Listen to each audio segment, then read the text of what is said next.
السلام عليكم. خلي بالكم الأكلة دي أول ما بتنزل على السفرة تخلص فورا. كفتة البطاطس محشية وسهلة وخفيفة. يلا نسمي الله الكريم ونبتدي.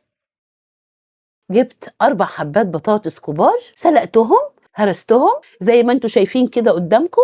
معايا خليط دقيق ونشا وفيجيتار، احط نصهم وعلى حسب احتياج الخلطة، لو هي محتاجة تاني ازود.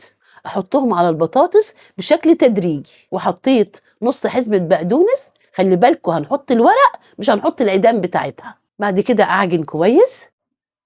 معايا بيضة حطيت عليها فلفل اسود وحطيت عليها معلقة سكر صغيرة وضربتها كويس.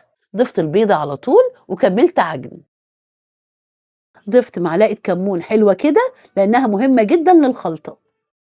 لقيت العجينة بتاعت البطاطس طرية مش هينفع أشكلها، رحت جايبة بقية الدقيق وحطيته وكمل عجن. بعد كده ضفت نص باكو من البيكنج باودر عشان تخليها نافشة كده وجميلة. العجينة اتكونت عندي بقى متماسكة، أصبعها اخد حتة صغيرة من البطاطس واحشيها باللحمة زي ما انتوا شايفين كده.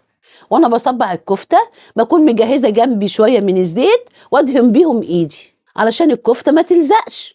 كده خلصت الكمية اللي معايا، نخش بقى على التحمير.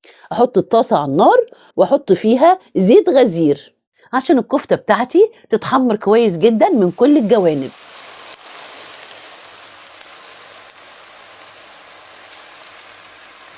اول ما تلاقي الكفتة احمرت بالشكل ده طلعيها. خلي بالك يا جميلة، من التركات المهمة في التحمير انك ما تشيليش الكمية الموجودة في الطاسة بتاعتك مرة واحدة، سيبي جزء في الزيت عشان الزيت ما يتحرقش منك.